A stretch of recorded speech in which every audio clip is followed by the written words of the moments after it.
बुख्याचा बुख्याचा अर्थात् खेतमा मान्छे जस्तो गरेर राखेको एउटा आकृति हुन्छ, मान्छेको जस्तो आकृति जुन पशु पक्षीलाई तर्साउनको लागि राखेको हुन्छ। भू अर्थात् खेत भयो, ख्या अर्थात् भूत भयो। त्यसपछि चा भन्ने जुन यो वर्ड छ यो चाहिँ अब रामचा, श्यामचा, भाइचा, दाइचा यस्तो पछाडि जोडिन्छ। बुख्याचा अर्थात् खेतमा राखिएको भूत भनेर बुझौँ, अथवा खेतमा राखिएको मान्छे आकृति जुन मान्छे चाहिँ नि मान्छे जस्तो देखिने तर मान्छे होइन, चराचुरुङ्गीहरूले त्यो बाली नखाओस् भनेर तर्साउनलाई राखिएको।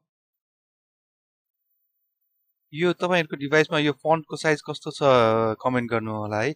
यो साइजको फन्टको साइज सानो गर्नुपर्ने अथवा ठुलो गर्नुपर्ने भए मलाई कमेन्टमा भन्नु होला, त्यही अनुसार म साइज मिलाउँछु। अब बुख्याचा आयो भन्नु पर्यो भने नेपाल भाषामा बुख्याचा ओ ल वल वल बुख्याचा वल। त्यस्तै गरी कसैलाई जिस्काएर तिमीलाई बुख्याचा भन्नु पर्यो भने छन् त बुख्याचा, छन् त बुख्याचा यसरी भन्न सकिन्छ हामीले। छ भनेको चाहिँ तिमी भयो, तिमीलाई भन्नाले छन् त। कसैलाई जिस्काउनु पर्यो भने तिमी बुख्याचा हो, छ बुख्याचा खला, छ बुख्याचा खला।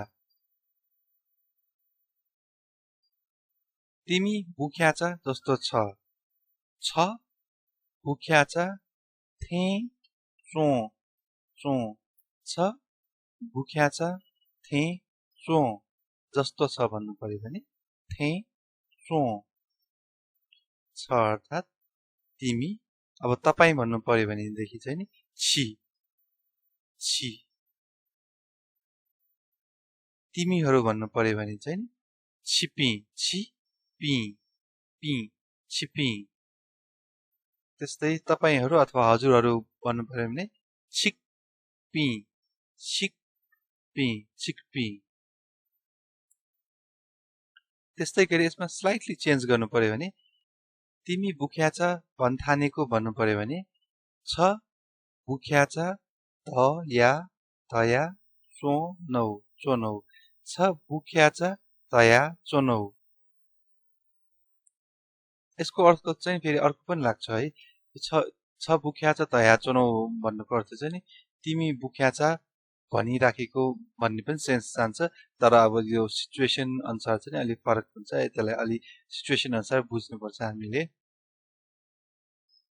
त्यस्तै गरी यसमा कसैले कस्तो छ हेर न बुख्याचा जस्तो छ भन्नु पर्यो भने गे चो सोले बुख्याचा थे चो, गे चो सोले बुख्याचा थे चो, गे चो सोले बुख्याचा थे चो भन्न सकिन्छ।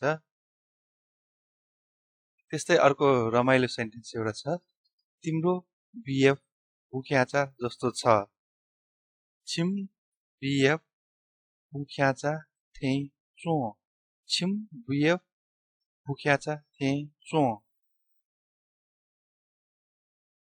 यसमा अरू पनि थप्न सकियो, जस्तै तिम्रो अब श्रीमान भन्नु पर्यो भने चाहिँ भात भात, छिम भात बुख्याचा थे चो। तिमीहरू बुख्याचा जस्तो छ भन्नु पर्यो भने छिपी बुख्याचा थे चो। यहाँ चाहिँ नि तिमीहरूलाई बुख्याचा भन्नु पर्यो भने छिम त, छन् त होइन छिम त, छिम त, छिम त बुख्याचा भन्न सकिन्छ। त्यस्तै गरी यो च्याप्टरमा मैले केही छुटाएको छु अथवा केही बुझ्न मन लागेको कुराहरू मलाई सोध्न मन लागेको छ भने यो वेबसाइटमा कमेन्टमा गर्न सक्नुहुन्छ। गुगलमा जानु होला, लर्न नेवारी विथ आकाश गर्नु होला, त्यसपछि यो वेबसाइट खुल्छ। यो वेबसाइटमा तलपट्टि जानु होला, यहाँ कमेन्ट सेक्सन छ, कमेन्ट सेक्सनमा मलाई कमेन्ट गर्न सक्नुहुन्छ र म त्यसको रिप्लाई सक्दो छिटो दिनेछु। त्यस्तै गरी तपाईँ फ्री इबुक चाहनुहुन्छ भने यो यसमा भिडियो छ यही वेब पेजमा, यसमा यहाँ बिचतिर भिडियो छ, भिडियो चेक गर्नु होला। फ्री इबुक कसरी पाउन सकिन्छ भन्ने प्रोसेस यसमा छ, सिम्पल प्रोसेस छ, खासै केही छैन। त्यो डाउनलोड लिङ्क एउटा मात्र पाउने हो, कुन पेजमा मेसेज गर्ने भनेर यसमा मैले डिटेलली भनेको छु। थ्याङ्क यू, शुभ।